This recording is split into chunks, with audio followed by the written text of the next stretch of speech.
warahmatullahi wabarakatuh. Kami dari kelompok 3 ingin memaparkan materi tentang Peraturan Pemerintah Nomor 21 Tahun 2010 tentang perlindungan lingkungan pesisir dan pulau-pulau kecil. Saya sendiri Nur Al-Fahira. Saya Anissa Nasana, Nani Herani, Amelia Tusyara, Nur Aiza, Angela Intarum, Mirna, Esra Rumanglo, Inar, Putri Awalia Nabila, Alia Aprilia, dan Wildayanti. Selamat menyaksikan.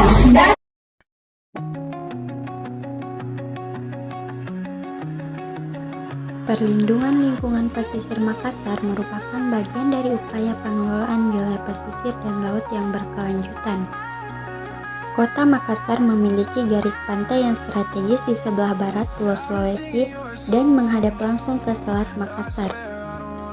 Kawasan pesisir ini berfungsi sebagai pusat ekonomi maritim, pariwisata, transportasi laut, serta habitat penting bagi ekosistem mangrove, lamun, dan terumbu karang. Dengan peran tersebut, perlindungan lingkungan pesisir menjadi prioritas untuk menjaga kelestarian ekosistem dan keberlanjutan sumber daya alam. Tujuan Peraturan Pemerintah Nomor 21 Tahun 2010 tentang perlindungan dan konservasi pesisir dan pulau-pulau kecil. Tujuan yang pertama, melindungi ekosistem pesisir dan pulau-pulau kecil. Yang kedua, menjaga keanekaragaman hayati. Yang ketiga, mengendalikan pemanfaatan sumber daya pesisir. Yang keempat, mencegah pencemaran dan kerusakan lingkungan pesisir. Yang kelima, mengatur konservasi melalui zona perlindungan. Yang keenam, memberikan dasar hukum pengelolaan pesisir. Dan yang terakhir, meningkatkan kesejahteraan masyarakat pesisir. Peraturan pemerintah tentang perlindungan dan konservasi. Yang pertama, ruang lingkup perlindungan dan konservasi. Yang kedua, ketentuan perlindungan ekosistem pesisir. Yang ketiga, konservasi wilayah pesisir dan pulau-pulau kecil. Yang keempat, pemanfaatan berkelanjutan. Yang kelima, peran masyarakat. Yang keenam, hak dan kewajiban. Dan yang ketujuh, pengawasan dan pengawasan dan penegakan hukum. Yang kedelapan, pendanaan. Yang kesembilan, koordinasi antar lembaga. Perlindungan mangrove.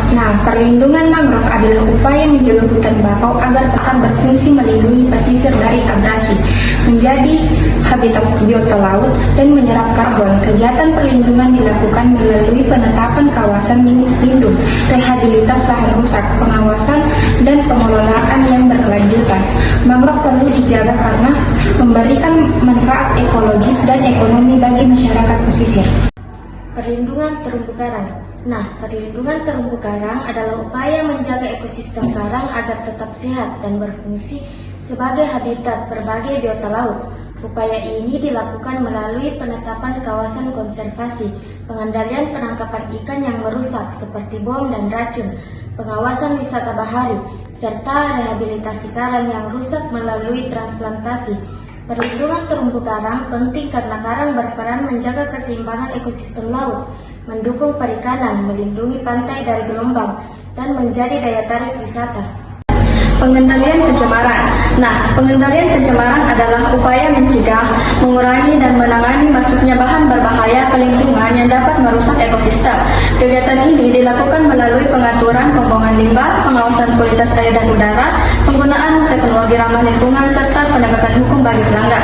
Tujuannya adalah untuk menjaga lingkungan tetap bersih, sehat, dan aman bagi makhluk hidup. Kegiatan yang dilarang di pesisir, di penambangan pasir. Yang pertama, tanpa izin dari pemerintah. Yang kedua, kegiatan yang dapat merusak seperti abrasi, tanah longsor, hilangnya mangrove, dan terumbu karang. Yang ketiga, tempat pengambilan pasir di kawasan lindung di pulau-pulau kecil. Yang keempat, menggunakan alat bantu pemberat di zona pesisir yang sangat sensitif. Yang kelima, pembuangan limbah atau sedimen di kawasan laut yang dapat mencemari laut. Kegiatan yang dilakukan di pesisir yaitu pembuangan limbah. 1. Membuang limbah berbahaya dan beracun ke laut, sungai, atau pesisir. 2. Membuang limbah industri, domestik, atau pertanian tanpa pengolahan. 3. Membuang sampah padat seperti plastik, logam, kaca, atau bahan yang berlanjut lainnya. 4. Membuang limbah dari kapal seperti minyak, bahan kimia, atau air balas tercemar. 5. Contoh implementasi atau pelanggaran kasus kerusakan mangrove. Contohnya adalah pengembangan liar ahli fungsi, lahan menjadi tambak, pengembangan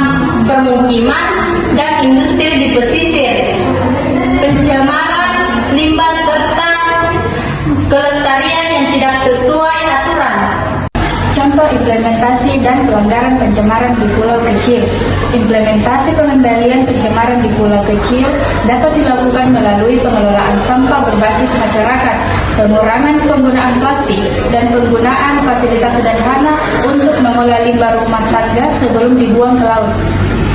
Namun, berbagai pelanggaran masih sering terjadi, seperti pembuangan sampah plastik ke pantai, pembuangan limbah domestik dan limbah kapal langsung ke laut, serta aktivitas wisata yang meningkatkan banyak sampah. Saran dan evaluasi kebijakan pengawasan. Nah, evaluasi pengawasan di wilayah pesisir dan pulau kecil masih lemah karena kurangnya petugas, minimnya sarana patroli, koordinasi antar instansi, serta penegakan hukum yang tidak tegas, sehingga pencemaran dan kerusakan lingkungan masih sering terjadi.